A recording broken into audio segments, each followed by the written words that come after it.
జగన్ను మట్టుబెట్టేందుకు చంద్రబాబు కుట్ర చేస్తున్నారని రాప్తాడు ఎమ్మెల్యే తోపుదుర్తి ప్రకాష్ రెడ్డి ఆరోపించారు. దాడులు తప్పేమీ కాదని బహిరంగ సభల్లో చంద్రబాబు మాట్లాడిన విషయాన్ని గుర్తు చేశారు. చంద్రబాబు కుట్రలను తిప్పికొట్టి జగన్ను ప్రజలు కాపాడుకోవాలని తోపుదుర్తి పిలుపునిచ్చారు.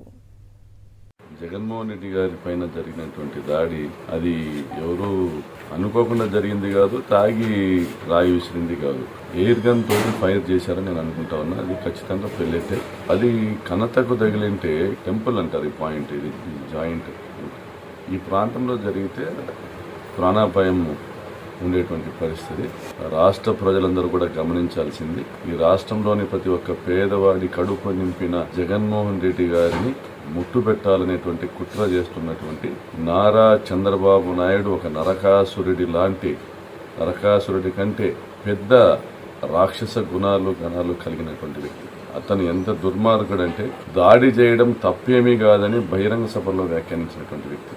కాబట్టి మన జగన్మోహన్ రెడ్డి గారిని మనం కాపాడుకోవాలా. మన జగనన్నను మనం కాపాడుకుంటేనే ఈ రాష్ట్రంలో ప్రతి ఇంటికి కూడా సంతోషం వస్తుంది, ఆనందం కలుగుతుంది, వాళ్ళ పిల్లల భవిష్యత్తులు బాగుపడుతుంది. వారి లక్ష్యం జగనన్నను హతమార్చైనా అధికారాన్ని చేజిక్కించుకోవడం. సో మన లక్ష్యం జగనన్నను కాపాడుకుంటూ జగనన్నను మళ్ళీ ముఖ్యమంత్రి స్థానంలో కూర్చుండబెట్టుకోవడం.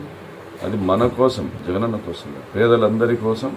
పేదల జీవితాల్లో వెలుగులు నిండాలంటే జగనన్న మళ్ళీ ముఖ్యమంత్రి కావాలి. పేదల పిల్లలు గొప్ప విద్యావంతులు కావాలంటే మళ్ళీ జగనన్న ముఖ్యమంత్రి కావాలి. ప్రతి అవ్వ తాత ఇంటికి పెన్షన్ రావాలన్నా, అక్కా చెల్లెమ్మల ఆస్తులు పెరగాలన్నా, సంపద పెరగాలన్నా జగనన్న ముఖ్యమంత్రి కావాలి. మన జగన్మోహన్ రెడ్డి గారిని మనం కంటికి రెప్పలా కాపాడుకుంటూ ఈ నరకాసుర వధను మే 13న మనము లాంఛనంగా పూర్తి చేసి రాబోయే కాలంలో ఇటువంటి దురాగతాలకు పాల్పడేటువంటి ఆలోచనను మనం చంపాలని కోరుకుంటాం.